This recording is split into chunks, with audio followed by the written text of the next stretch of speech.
കഴിഞ്ഞ ഏതാനും വർഷങ്ങൾക്ക് മുമ്പ് വരെ പ്രധാനപ്പെട്ട 5-6 രാജ്യങ്ങൾ മാത്രം നിറഞ്ഞു നിന്നിരുന്ന ഒരു കായിക ഇനമായിരുന്നു ക്രിക്കറ്റ്. അസോസിയേറ്റ് രാജ്യങ്ങൾക്ക് പ്രാതിനിധ്യമുള്ള ICC ടൂർണമെന്റുകൾ ഒഴിച്ചു നിർത്തിയാൽ ഇന്ത്യ, പാകിസ്ഥാൻ, ഇംഗ്ലണ്ട്, ഓസ്ട്രേലിയ, ദക്ഷിണാഫ്രിക്ക, വെസ്റ്റ് ഇൻഡീസ് തുടങ്ങിയ വിരലിൽ എണ്ണാവുന്ന ടീമുകൾ തമ്മിലുള്ള മത്സരങ്ങളാണ് രാജ്യാന്തര ക്രിക്കറ്റിൽ വർഷം മുഴുവൻ നടക്കുക. ക്രിക്കറ്റ് എന്ന കായിക ഇനത്തിന് മറ്റുള്ള രാജ്യങ്ങൾ കൂടി പ്രചാരം ഉണ്ടാക്കാനാണ് ICC അസോസിയേറ്റ് രാജ്യങ്ങളെ പ്രോത്സാഹിപ്പിക്കാനുള്ള നടപടികൾ കൈക്കൊണ്ടത്. ആ പിന്തുണയോടെ അഫ്ഗാനിസ്ഥാനും നേപ്പാളും അമേരിക്കയും വരെ രാജ്യാന്തര ക്രിക്കറ്റിന്റെ വെള്ളി വെളിച്ചത്തിലേക്ക് കടന്നു വന്നു. ലോക ക്രിക്കറ്റിലെ കരുത്തരെ പലപ്പോഴും ഈ ടീമുകൾ മുട്ടുകുത്തിച്ചു. ആദ്യമൊക്കെ പേരും പെരുമയും ഇല്ലാത്ത കുഞ്ഞൻ ടീമുകൾ നടത്തുന്ന അട്ടിമറിയായും അപൂർവ സംഭവമായി ഈ മത്സരങ്ങൾ വിലയിരുത്തപ്പെട്ടെങ്കിലും പിന്നീട് അത് ക്രിക്കറ്റ് മൈതാനത്ത് സ്ഥിരം സംഭവമായി. വമ്പന്മാർ എന്ന് വിശേഷിപ്പിക്കപ്പെടുന്ന ടീമുകൾ അന്താരാഷ്ട്ര ക്രിക്കറ്റ് പിച്ച വെച്ച് തുടങ്ങിയ ടീമുകൾക്ക് മുന്നിൽ അടിപതറി വീണുകൊണ്ടിരുന്നു. ഇക്കാര്യത്തിൽ അഫ്ഗാനിസ്ഥാന് പ്രത്യേക മേൽക്കൈയുണ്ട്. കഴിഞ്ഞ ദിവസം നടന്ന T20 ലോകകപ്പ് സൂപ്പർ 8 മത്സരത്തിൽ ലോക ക്രിക്കറ്റിന്റെ രാജാക്കന്മാരായ ഓസ്ട്രേലിയയെ തോൽപ്പിച്ചത് വരെയുള്ള അഫ്ഗാൻ വിജയഗാഥകളിൽ പാകിസ്ഥാനും ശ്രീലങ്കയും കിവീസും ഇംഗ്ലണ്ടും എല്ലാം ഉണ്ട്. അടുത്തിടെ നടന്ന ലോകകപ്പുകളിൽ മികച്ച പ്രകടനങ്ങൾ കാഴ്ചവെച്ച നെതർലാൻഡ്, അയർലൻഡ് തുടങ്ങിയ ടീമുകളുടെയും ഇപ്പോൾ നടന്നുകൊണ്ടിരിക്കുന്ന T20 ലോകകപ്പിൽ അത്ഭുത പ്രകടനം കാഴ്ചവെച്ചുകൊണ്ടിരിക്കുന്ന USA എല്ലാം ആദ്യ പ്രചോദനം കളിക്കളത്തിൽ അഫ്ഗാനിസ്ഥാൻ നേടിയ അട്ടിമറികൾ തന്നെയാകാം. കായിക മത്സരങ്ങൾക്കെല്ലാം ഒരുപോലെ നിരോധനമുള്ള രാജ്യമായിരുന്നു താലിബാൻ ഭരണത്തിലുള്ള Afghanistan. 2009 world cricket league division ചാമ്പ്യന്മാരായാണ് അവർ ലോകകപ്പ് യോഗ്യത റൗണ്ടിലേക്ക് കടക്കുന്നത്. 2011 ഇന്ത്യയിൽ നടന്ന ലോകകപ്പ് ടൂർണമെന്റിലേക്ക് യോഗ്യത നേടാനായില്ലെങ്കിലും യോഗ്യതാ റൗണ്ടിലും മികച്ച പ്രകടനം അഫ്ഗാന് ഏകദിന പദവി നൽകി. യുദ്ധവും ആഭ്യന്തര പ്രശ്നങ്ങളും ജീവിത അഭയാർത്ഥി ക്യാമ്പുകളിലാക്കിയെങ്കിലും അവിടെ നിന്നും ടെന്നീസ് ബോളിൽ കളിച്ചാണ് 2015 ലോകകപ്പിലേക്ക് അവർ വരുന്നത്.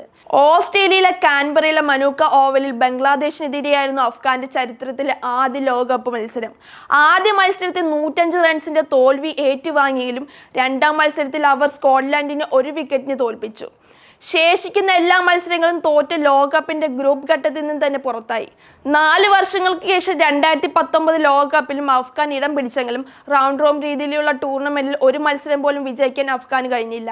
എന്നാൽ അതിനുശേഷം വിദേശ പരിശീലകരെ കൊണ്ടുവന്നും വിദേശ ലീഗിലേക്ക് താരങ്ങളെ പറഞ്ഞയച്ചതും അഫ്ഗാൻ തങ്ങളുടെ ടീമിന്റെ മുഖം മിനുക്കി. മുൻനിര ടീമുകളുമായി ഏകദിന T20 പരമ്പരകൾ കളിച്ചു. ഏകദിന T20 പരമ്പരകളിൽ സിംബാബ്വെയെ തോൽപ്പിച്ചു. അതൊരു മുന്നറിയിപ്പായിരുന്നു. ശേഷം നടന്ന 2023 ലോകകപ്പിൽ ഇംഗ്ലണ്ട്, പാകിസ്ഥാൻ, ശ്രീലങ്ക തുടങ്ങി ഒന്നാന്തരം ടീമുകളെയാണ് അഫ്ഗാൻ പട തോൽപ്പിച്ചു വിട്ടത്. ഇംഗ്ലണ്ടിനെ 69 റൺസിന് തോൽപ്പിച്ച അഫ്ഗാൻ അവർക്കെതിരെ അന്താരാഷ്ട്ര മത്സരത്തിൽ ആദ്യ വിജയം സ്വന്തമാക്കി. പാകിസ്ഥാനെ 8 വിക്കറ്റിന് തോൽപ്പിച്ച അഫ്ഗാൻ ശ്രീലങ്കയോട് 7 വിക്കറ്റ് വിജയമാണ് സ്വന്തമാക്കിയത്. 2019 ഏകദിന ലോകകപ്പിൽ 10ൽ 9 മത്സരങ്ങൾ തോറ്റ് അവസാന സ്ഥാനത്തായിരുന്ന അഫ്ഗാൻ 4 വർഷങ്ങൾക്ക് ഇപ്പുറം 2023 6ാം സ്ഥാനത്തേക്ക് കുതിച്ചു. പേരുകേട്ട ഇംഗ്ലണ്ടും ശ്രീലങ്കയും ബംഗ്ലാദേശും എല്ലാം അവർക്ക് പിന്നിലായി. 2023 ലോകകപ്പിൽ അവർ പുറത്തെടുത്ത പോരാട്ട വീര്യം ഒരു വർഷത്തിനിപ്പുറമുള്ള T20 ലോകകപ്പിലും അവർ ആവർത്തിക്കുകയാണ്. ഗ്രൂപ്പ് മത്സരത്തിൽ കിവീസ് പടയെ ഞെട്ടിച്ചാണ് തുടക്കം. സൂപ്പർ 8 ക്രിക്കറ്റ് പ്രേമികൾ ഉറപ്പ് കൽപ്പിച്ചിരുന്ന കെവിൻ വില്യംസണും സംഘവും ലോകകപ്പിൽ നിന്ന് പുറത്താകുന്നതും അങ്ങനെയാണ്.